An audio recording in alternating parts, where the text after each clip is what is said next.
اهلا بيكم في حلقه جديده من قناه مع بعضينا. ده الصندوق السري السحري بطل حلقه النهارده. شكله بسيط ومفيهوش اي مشكله لحد ما تحاول انك تفتحه. بيتفتح منين ده بيتشد؟ لا. طب بتتسحب الجزئيه دي؟ برضه لا. امال بيتفتح ازاي؟ هو ده السؤال. الصندوق ده تقدر تشيل فيه كل ثروتك مش كلها طبعا، انما يعتبر مخزن كويس او حتى حركه حلوه تتحدى بيها اصدقائك.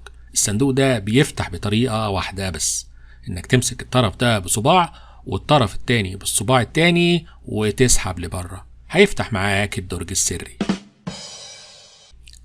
تعالوا بقى نعمل الصندوق السري ده مع بعضينا.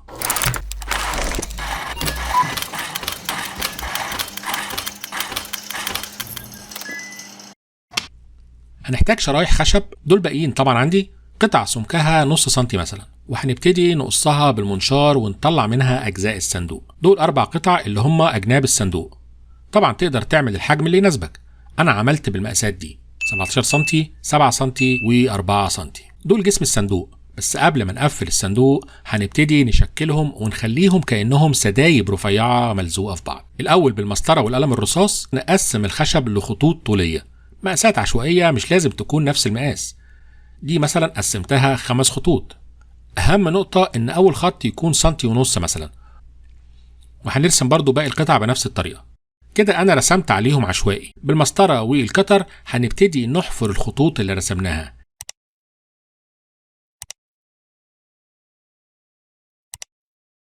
نشيل سلخة كده رفيعة،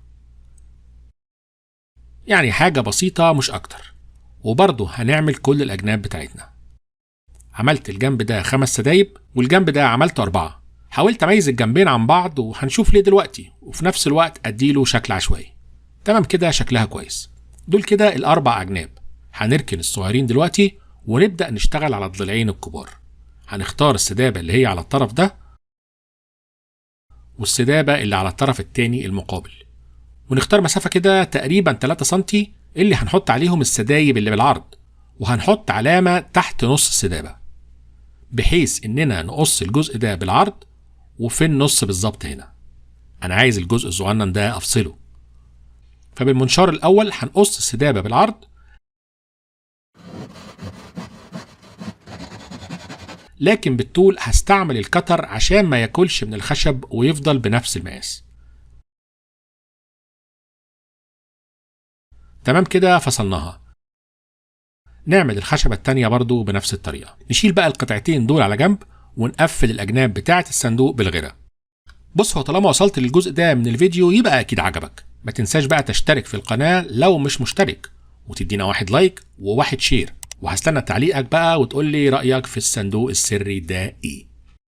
بعد ما نلزقه نحط الجناب الصغيرة مكانها عشان تمسك الشكل، وممكن نربطه بأستكين عراض لحد ما ينشف. عبال ما تنشف العلبة خلينا نعمل الدرج. هاخد المقاسات بتاعت العلبة من جوه واقص على قدها الدرج واقفله كمان، ونمسكه بالتيل عبال ما ينشف. الجنب الاخير ده مش هلزقه دلوقتي، اصبر على رزقك.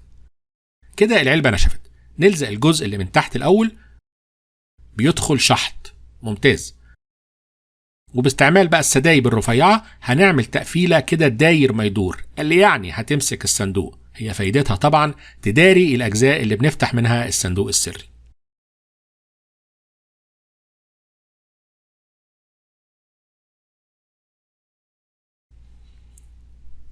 تمام كده، عملنا المسكات. نركب الدرج وبعدين نركب الجزء الأخير مكانه. لازم نركبه بعد ما ندخل الدرج عشان يتلزق في مكانه الصحيح. الدرج أكيد أصغر من العلبة، والحتة دي محتاجة تتوزن واحنا بنلزقها. تمام؟ نجيب بقى القطع الصغيرة بتاعتنا ونبدأ نلزقها في مكانها. شكلهم حلو ومش باينين لما هيركبوا إن شاء الله. باستعمال الغيرة مع نقطتين سوبر جلو عشان أقدر أطلعه بسرعة. أحسن الغيرة يلزق الدرج في العلبة وتبقى حوسة.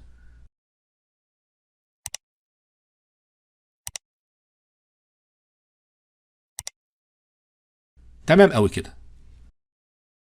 نركب القطعة التانية وخلاص كده تمام قوي. مهم ان الدرج يتقفل ويتفتح بسنة صعوبة عشان لو حد خبط على الدرج ما يتفتحش ابدا لوحده، لازم يشده بالطريقه الوحيده اللي تفتحه. تركه بقى خبيثه، دي السدابه اللي بنشد منها الدرج.